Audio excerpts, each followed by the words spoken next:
मेरी 16 साल की बेटी अंधी थी, जिसकी वजह से मैं बहुत परेशान रहती थी। जगह जगह लेकर उसे घूमती फिरती थी, मगर कोई फायदा नहीं हुआ था।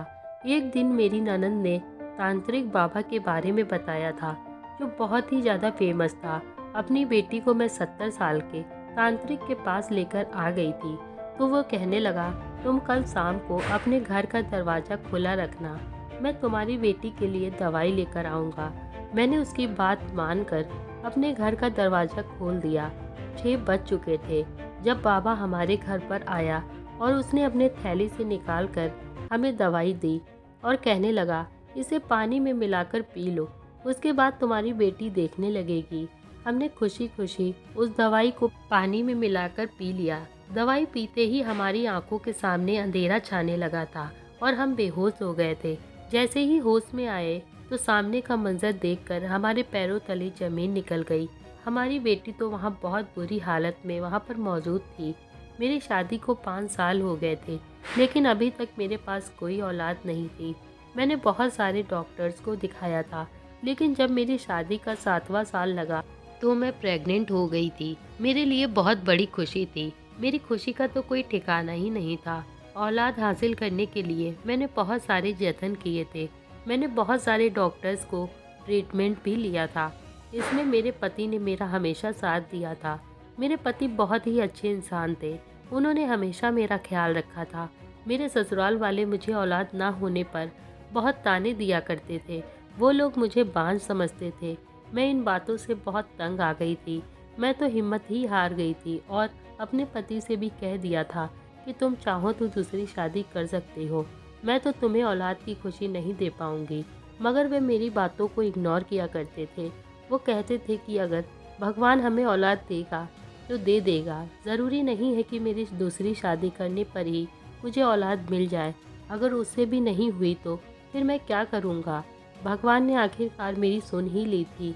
मेरे घर नन्ही सी परी ने जन्म लिया था। मेरी और मेरे पति की तो खुशी का ठिकाना ही नहीं था। मैं सारा सारा दिन अपनी बेटी को गले से लगाए रखती थी। यहाँ तक कि मेरे पति भी बेटी को गोद में लेने के लिए तरस जाते थे। एक्सपेंसिव कपड़े पहना दी थी और घर में उसकी ज़रूरत का हर सामान मौजूद था। मेरी बेटी का बचपन बहुत अच्छा गुजरा था और फिर वह 4थे साल में लग गई थी, मगर अभी तक उसने देखना शुरू नहीं किया था। हम उसके सामने कुछ भी करते तो उसे पता नहीं चलता था। मैं सोनी की माँ थी, इसीलिए सारी बातें इग्नोर करती थी। मगर पड़ोस की औरतें बोलती थीं, तुम्हारी बेटी 5 साल की हो गई है, अब तक उसने कुछ भी देखना नहीं सीखा है।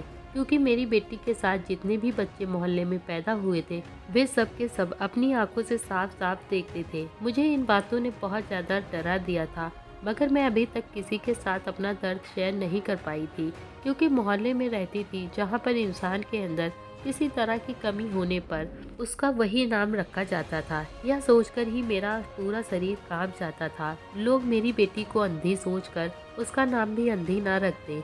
मेरा दिल घबरा जाता था। मेरे पति भी यह बात अच्छे से नोटिस करते थे। वे मुझसे कहते थे, क्या बात है रश्मि, तुम हमेशा ही परेशान सी क्यों लगती हो। मेरे पति ने जब मुझसे पूछा तो मैं फूट फूट कर रोने लगी थी। मैं कहने लगी, सोनू, हमारी बेटी 5 साल की हो गई है, मगर अभी तक कोई चीज़ क्यों नहीं देख पाती। पड़ोस की औरतें मुझे डराती हैं और बातें करती हैं कि शायद वो अंधी है, तो मुझे यही लगता है क्योंकि मेरी बेटी इतनी बड़ी हो गई है, अभी तक कुछ देख नहीं पाती है। वे मेरी तरफ देखकर मुस्कुराने लगे और कहने लगे, रश्मि, तुम्हें क्या हो गया है। तुमने अगर मुझसे पहले कहा होता तो दोनों मिलकर इस बात का कोई ना कोई हल निकाल लेते। मैं झट से कहने लगी, तो फिर मुझे बताओ क्या हल निकलता है। आपने सोनू कहने लगे कि कल ऑफिस नहीं जाऊंगा, हम दोनों अपनी बेटी को डॉक्टर के पास लेकर जाएंगे। आंखों की रोशनी के लिए शहर में बहुत अच्छे अच्छे डॉक्टर हैं, तुम देख लेना, मेरी बेटी की आंखों की रोशनी वापस आ जाएगी और वह भी देखने लगेगी। डॉक्टर सारा चेकअप करके हमें बता देगा कि हमारी बेटी के साथ क्या परेशानी है। मैं सोनू की बात सुनकर खुश हो गई थी, लेकिन फिर भी अभी मेरे दिल में एक बात आ रही थी। मैं कहने लगी, सोनू, अगर डॉक्टर ने कह दिया कि हमारी बेटी जन्म से ही अंधी है तो हम क्या करेंगे। सोनू कहने लगे, तो हम कुछ नहीं करेंगे, हम भगवान की कृपा से उसका यही शुक्रिया अदा करेंगे कि उसने हमें बेटी तो दी है। और तुम्हें पता है कि कितने सालों बाद हमें औलाद मिली थी, जिसके लिए हम तरस रहे थे। अब अगर उसमें कोई कमी है तो यह भी भगवान की कोई मर्जी है। और हाँ, हमें हर हाल में अपने भगवान की मर्जी को एक्सेप्ट कर लेना चाहिए। मैं अपने पति की बात पर एग्री थी। मैंने उनकी बात पर सिर हिला दिया और कमरे से बाहर निकलकर किचन में के कामों में बिजी हो गई थी। किचन में काम करते टाइम पर मैं सोच सोच कर परेशान हो रही थी कि कहीं ऐसा ना हो मेरी बेटी सारी ज़िंदगी ना देख पाए। मैंने कुछ नहीं खाया था, मुझे कुछ अच्छा नहीं लग रहा था और रात को ढंग से नींद भी नहीं आ पा रही थी। मुझे अपनी बेटी से बहुत प्यार था। मुझे अपनी बेटी की आने वाली ज़िंदगी की हमेशा चिंता लगी रहती थी। अगर मेरी बेटी ऐसी ही अंधी रही तो आने वाले टाइम में उसकी शादी कैसे होगी। मैं भगवान से प्रार्थना करती रही कि मेरी बेटी अपनी आंखों से देखने लगे और उसके साथ कोई बड़ी परेशानी ना हो। हॉस्पिटल जाना था। मुझे ऐसा लगता था जैसे मुझे किसी बहुत बड़ी मुसीबत के पास लेकर जाना है। 11 बज रहे थे। हम डॉक्टर के पास चले गए। डॉक्टर ने मेरी बेटी का आंखों का पूरा चेकअप कर लिया था। वो कहने लगा, आपकी बेटी के साथ कोई परेशानी नहीं है। जैसे जैसे आपकी बेटी की उम्र बढ़ती चली जाएगी वैसे वैसे उसकी आंखों की रोशनी भी आ जाएगी। कुछ बच्चों की आई साइट वीक होती है, इसी वजह से थोड़ा देर से देख पाते हैं। आप फिक्र मत कीजिए, आपकी बेटी की भी आंखों की रोशनी वापस आ जाएगी। बस आपको अपनी बेटी का ख्याल रखना होगा। मैं अभी के लिए थोड़ी सी दवाइयाँ दे रहा हूँ। आपकी बेटी की आंखों की रोशनी धीरे धीरे साफ होने लगेगी। इसके अलावा हमारे पास काफ़ी सारी फैसिलिटी भी मौजूद हैं। आप चाहें तो अपनी बेटी को हमारे आई सेंटर भेजकर उसकी ट्रेनिंग करवा सकते हैं। आप हर हफ्ते अपनी बेटी को हमारे क्लिनिक पर लेके आइए। आपकी बेटी धीरे धीरे देखने लगेगी। डॉक्टर की बात सुनकर मुझे ऐसा लगा था जैसे किसी ने मेरे कंधों से बहुत भारी बोझ उतार दिया हो। मैं बहुत खुश हो गई थी और मुझे उम्मीद थी। मैंने अपने पति से कहा, जो भी डॉक्टर बताएं आप वही करो। हम हर वो चीज़ करेंगे जो हमारे डॉक्टर ने बताया है। वो कहते थे, लेकिन फिर भी मेरी बेटी की रोशनी अभी तक नहीं आई थी। मेरी बेटी अब 8 साल की हो चुकी थी और उसने अभी तक कुछ भी देखना शुरू नहीं किया था। मैंने सोनू से कहा, अब हम उस डॉक्टर के पास अपनी बेटी को बिल्कुल भी नहीं लेकर जाएंगे। हम अपनी बेटी को किसी और अच्छे डॉक्टर को दिखाएंगे। फिर ऐसा हुआ कि हमने शहर के हर डॉक्टर को दिखाना शुरू किया, मगर कोई फ़ायदा नहीं हुआ। अब तो यहाँ तक कि कोई हमें डॉक्टर की राय भी देता था तो हम अपनी बेटी को वहीं लेकर चले जाते थे, लेकिन हर जगह हमें मायूसी के अलावा कुछ भी हाथ नहीं लगता था। उसके बाद हमारे किसी रिश्तेदार ने हमें सजेस्ट किया कि आप डॉक्टर को छोड़कर किसी होम्योपैथिक डॉक्टर को दिखाइए, क्योंकि दूसरे बच्चे ने भी इसी तरह से देखना शुरू किया था। तुम्हारी बेटी भी देखने लगेगी। अब मुझे एक नया रास्ता दिखाई दे गया था और मैं उस रास्ते की तरफ चलने लगी थी। कई साल हमारे इसी तरह से बर्बाद हो गए थे और फिर हम वेद तांत्रिक इन लोगों पर अपना पैसा बर्बाद करने लगे थे। और ऐसे ही करते करते मेरी बेटी 16 साल की हो गई थी, मगर उसको अभी भी कुछ दिखाई नहीं देता था। मेरे पड़ोस में एक लड़का था जो मेरी बेटी का उम्र का था। उसने मुझसे कहा, अपनी बेटी को किसी को मत दिखाओ, वो जन्म से ही अंधी है। अपना पैसा बर्बाद मत करो, तांत्रिक के उपाय से आप मुसीबत में आ जाएंगे। मुझे अंकित से ऐसी उम्मीद नहीं थी और मैंने उसे गुस्से में घर से बाहर निकाल दिया। उसे बुरा भला भी कहा। वो घर से बाहर बहुत गुस्से में चला गया था। मेरे पति भी आ गए। मुझसे बोले, अंकित इतना गुस्से में क्यों गया है? कहीं तुमने तो उसे कुछ नहीं कह दिया? मैं घबरा गई और अपनी नज़रें चुराने लगी। मैंने कहा, नहीं तो। और सोनू कहने लगे, हमने अपनी बेटी को आज तक कितनी दवाइयाँ खिलाई हैं, कितनी जतन किए हैं, किसी चीज़ का भी कोई असर नहीं हुआ।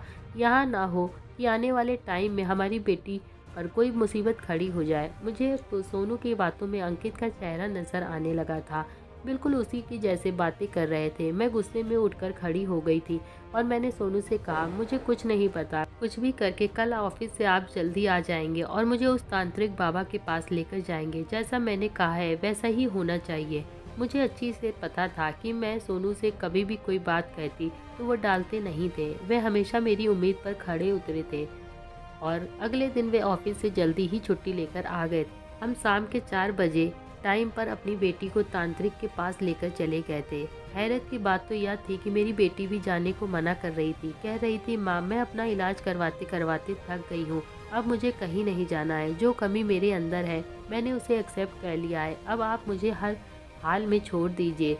और अपनी बेटी की यह बात सुनकर मेरी आंखों में आंसू आ गए। मैं अपनी बेटी को ले जाने के लिए उसके आगे हाथ जोड़कर खड़ी हो गई और कहने लगी, बेटी आज मुझे एक आखिरी मौका दे दो, उसके बाद मैं तुम्हें कभी भी जाने के लिए नहीं कहूँगी।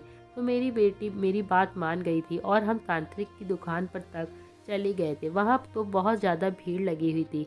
ऐसा लग रहा था जैसे हमारा नंबर तो बहुत टाइम बाद आने वाला है। मैंने अपने पति की तरफ देखा और कहने लगी, देखा आपने यहाँ पर कितनी भीड़ है। यहाँ सारे लोग यहाँ पर अपना टाइम वेस्ट करने नहीं आए हैं, लोगों को फ़ायदा होता है तभी तो आए हैं। मेरे पति भी गौर से भीड़ को देख रहे थे और उन्होंने सिर हिला दिया था। फिर हमारा नंबर आया, हम अंदर गए।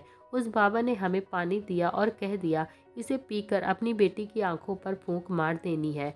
मैंने तो अब वह पानी एक ही बार में पी लिया था, लेकिन मेरे पति को तो एक घूंट पीते ही बेकार लग रहा था। वह कहने लगे, इसका टेस्ट तो बहुत ख़राब है, मगर उन्होंने पी लिया और उस बाबा ने कहा, कल 6 बजे अपने घर का दरवाज़ा खोल के रखना, मैं तुम्हारी बेटी का इलाज तुम्हारे घर में करूँगा। ये बात किसी को मत बताना। मैंने सोनू को सख्ती से मना कर दिया था। आप आस पड़ोस में कभी भी किसी को इस बारे में नहीं बताएंगे कि हमारे घर पर तांत्रिक बाबा आने वाले हैं और हमारी बेटी का इलाज घर आकर करेंगे। इस तरह से अगर लोगों को पता चलेगा तो फिर लोग हमारे घर पर आ जाएंगे और मेरी बेटी का इलाज ठीक तरीके से नहीं हो पाएगा।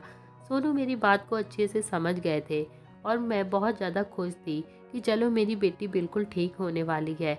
मैंने बेटी से कहा, तुम बिल्कुल ठीक हो जाओगी, फिर हम दोनों माँ बेटी बाहर घूमने चला करेंगे और मैं तुम्हें खूब सारी शॉपिंग करवाऊंगी, मूवी दिखाऊंगी। मेरी बात सुनकर वह हंसने लगी थी और बोली, हाँ मैं भी सब कुछ देखना चाहती हूँ माँ, आखिर यह दुनिया कैसी है। मैंने अपनी बेटी को तसल्ली दी और कह दिया कि तुम बिल्कुल ठीक हो जाओगी। मेरी बेटी भी यही चाहती थी कि वह ठीक हो जाए और अपनी आंखों से सब कुछ देख सके। अब हम सिर्फ बाबा के आने का इंतज़ार करते थे। मैंने अपने घर का दरवाज़ा खोल के रखा था। 6 बज चुके थे। बाबा और उनके साथ एक आदमी आया, वह उनका चेला था। मैंने बाबा से कहा, बाबा जी आप पहले खाना खा लें, उसके बाद चाय नाश्ता कर लेंगे। तो वो मुस्कुराने लगे और कहने लगे, नहीं पहले मैं आपकी बेटी का इलाज शुरू करूँगा, उसके बाद सब मिलकर खाना खाएंगे। तुम्हारा पति कहाँ है, उसे भी इसी कमरे में बुला लो। मैं सोनू को भी कमरे में लेकर आ गई थी। उन्होंने सोनी को अपने सामने बैठा लिया था। फिर अपने थैली से 2 कागज़ की पुड़िया निकाली और फिर मुझसे कहने लगे, जाओ 2 गिलास पानी लेकर आओ। मैं पानी लेकर आ गई थी। बाबा ने वो पुड़िया खोली और दोनों गिलास में डाल दी थी और फिर कहने लगे, यह पानी आप दोनों पति पत्नी पी लो। फिर पानी पीने के बाद तुम दोनों को अपनी बेटी की आंखों पर फूंक मार देनी है। मैंने तो पानी एक बार में ही पी लिया था, लेकिन मेरे पति तो एक घूंट पीते ही गंदा लग रहा था। वे कहने लगे, बहुत ख़राब है। बाबा जी कहने लगे, यह क्या बात हुई, मैं तुम लोगों की बेटी का इलाज करने यहाँ पर आया हूँ और तुम इसको पानी पीने में नखरे दिखा रहे हो। बहुत से लोग तो ये पानी क्या न जाने क्या क्या पी जाते हैं अपने बच्चों की खुशी के लिए। मैंने सोनू की तरफ आंख दिखाई और कहने लगी, जल्दी से पी लो। वे बेचारे मजबूर होकर और गिलास को मुंह से लगाकर सारा पानी पी गए थे। थोड़ी देर ही गुजरी थी कि मेरा सर अचानक भारी होने लगा और मुझे चक्कर आने लगे थे। मेरी आंखें बंद हो रही थी। मैंने पलटकर अपने पति को देखा तो उनको भी चक्कर आ रहे थे और उनका सर भारी होने लगा था, लेकिन वह बाबा हमें देखकर हंस रहा था। बाबा ने मेरी बेटी का हाथ दबोच लिया था और उसको पकड़कर उसे अपनी तरफ खींचने की कोशिश कर रहा था और मेरी बेटी मम्मी पापा बचाओ कहकर वह अपना हाथ छुड़वाने की कोशिश कर रही थी। बंद होती हुई आंखों से मुझे उस बाबा में एक हैवान नज़र आ रहा था और फिर मैं पूरी तरह से बेहोश हो चुकी थी और मेरी आंखों के सामने अंधेरा छा गया था। मगर मुझे एहसास हो रहा था कि मेरी बेटी बहुत बड़ी मुसीबत में है। मेरे कानों में लगातार मेरी बेटी की चीखने की आवाज़ें आ रही थी, लेकिन मैं कुछ भी नहीं कर पा रही थी। न जाने कितने टाइम तक मैं बेहोश रही और मेरे पति भी बेहोश रहे। जब मुझे होश आया तो मैं घबरा कर उठकर बैठ गई और चिल्ला चिल्लाकर अपनी बेटी को आवाज़ लगाने लगी। मेरी बेटी हाथों से महसूस करती हुई चलकर मेरे करीब आई तो मैंने उसको गले से लगा लिया। उसकी हालत बहुत ख़राब हो रही थी। मेरी बेटी की हालत देखकर तो मेरा शरीर बुरी तरह से कांप रहा था। डर की वजह से मेरी बेटी कुछ बोल भी नहीं पा रही थी, बस रोए जा रही थी। मेरी बेटी के कपड़े भी फटे हुए थे। मैं बहुत रो रही थी। मैं बहुत ज़्यादा डर गई थी। मैंने जल्दी से सोनू को उठाया और इधर उधर तांत्रिक बाबा को ढूंढने की कोशिश करने लगी। लेकिन जब मैं कमरे से निकलकर बाहर आई तो मैंने देखा कि हॉल में ही बाबा और उसका चेला कुर्सी से बंधे पड़े थे। मैंने अपनी बेटी की तरफ देखा और पूछा, क्या हुआ है बेटी? सोनू भी होश में आ चुके थे। थोड़ी देर बाद ही हमारे घर के अंदर पुलिस भी आ गई थी। काफ़ी सारे पुलिस इंस्पेक्टर हमारे घर में आ चुके थे। उन्होंने बाबा और उसके चेले को अरेस्ट कर लिया और अपने साथ लेकर चले गए। उनके पीछे अंकित भी खड़ा हुआ था। मैं अंकित की तरफ देखकर पूरी तरह से डर कर रह गई थी। मैंने पूछा, यहाँ क्या हुआ था? वह कहने लगा, आंटी, जब मैं कल आपके घर आया था तब आप लोग कहीं जा रहे थे। मैंने अपनी बाइक से आपका पीछा करते करते इस तांत्रिक बाबा की दुकान पर चला गया था। मैं वहाँ पर बाहर ही खड़ा हुआ था, आप लोगों का इंतज़ार कर रहा था। आप लोगों की नज़र नहीं पड़ी थी मेरे ऊपर, लेकिन फिर अचानक मेरे घर से कॉल आ गई। मैं इसीलिए अपने घर वापस लौट गया था। हाँ, पर मैंने आप लोगों की बातें सुन ली थी कि आप लोगों के घर कल तांत्रिक बाबा आएगा और सोनी का इलाज शुरू करेगा।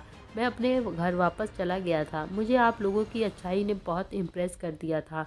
मैंने ठान लिया था कि मैं आपके घर वापस आऊँगा, क्योंकि यह ढोंगी बाबा कोई अच्छा इंसान नहीं था। यहाँ एक ढोंगी बाबा था जो लोगों को फालतू का लूटता था और जवान लड़कियों की इज्जत खराब करता था। मुझे पता चला था कि इस बाबा को बनारस से भी फ्रॉड की वजह से निकाल दिया गया था। इसीलिए मैंने प्लानिंग की हुई थी कि अगर यह बाबा आपके घर पर कोई गड़बड़ी करेगा तो मैं फ़ौरन ही इसको पुलिस के हवाले कर दूंगा। इसीलिए मैं दीवार से कूदकर आपके घर के अंदर आ गया था और यह बाबा आप लोगों के साथ जो भी कर रहा था वह सब कुछ मैं देख रहा था। जब इस बाबा ने आप लोगों को बेहोश कर दिया, मैं तभी पुलिस को कॉल कर चुका था। आपके बेहोश हो जाने के बाद ये दोनों सोनी के साथ बदतमीजी कर रहे थे। मैंने अपने दोस्त के साथ मिलकर इस तांत्रिक बाबा और उसके चेले को पकड़कर कुर्सी से बांध दिया। भगवान ने हमारी सोनी को बचा लिया था और मैं सोनी को समझा रहा था कि उसे डरने की कोई ज़रूरत नहीं है। उसका भाई अब आ गया है। मैंने आप लोगों को होश में लाने की बहुत कोशिश की, लेकिन आप लोग होश में नहीं आ सके। जब थोड़ी देर बाद आप लोग होश में आ गए तो पुलिस भी आ गई थी। उन दोनों को पकड़ कर ले गई। मैं अंकित की बातें सुनकर फूट फूट कर रोने लगी थी। मैं कहने लगी, अंकित, मुझे माफ़ कर दो। भगवान तुम्हारा भला करे। तुमने आज हमारी इज्जत को बचा लिया है और मेरी बेटी की जान भी बच गई। अंकित कहने लगा, आंटी, आपको उस दिन भी मेरी बात बहुत बुरी लग गई थी, मगर सच तो यही है कि भगवान ने कुछ सोचकर समझकर ही सोनी की आंखों की रोशनी नहीं दी। आप भगवान की मर्जी को ही अपनी मर्जी बनाकर खुश रहें। आपको बहुत सारे लोगों ने लूटा है, मगर क्या फ़ायदा हुआ? अभी तक सोनी देखने तो नहीं लगी ना। मैं रोते हुए अंकित से कहने लगी, तुम्हारी जैसी बात आज तक मुझे किसी ने नहीं कही थी। बस लोग मुझे डॉक्टर बाबा या फिर वेद का ही सजेशन दिया करते थे और मैं लोगों की बातें मान लिया करती थी। जो जैसा कहता था मैं वैसा ही कर लिया करती थी। और एक माँ अपनी औलाद की खुशी के लिए सब कुछ कर सकती है, लेकिन आज से मुझे समझ में आ गया है, अगर हम में कोई कमी है तो भगवान की मर्जी समझकर उसे एक्सेप्ट कर ले, ना कि इन तांत्रिक वेद में पड़े। क्योंकि कई बार ऐसा होता है कि हम इन सब चीज़ों में पढ़कर अपना सब कुछ बर्बाद कर लेते हैं। तो दोस्तों, अगर आपको कहानी पसंद आए तो लाइक शेयर सब्सक्राइब ज़रूर करें। Thank you dear.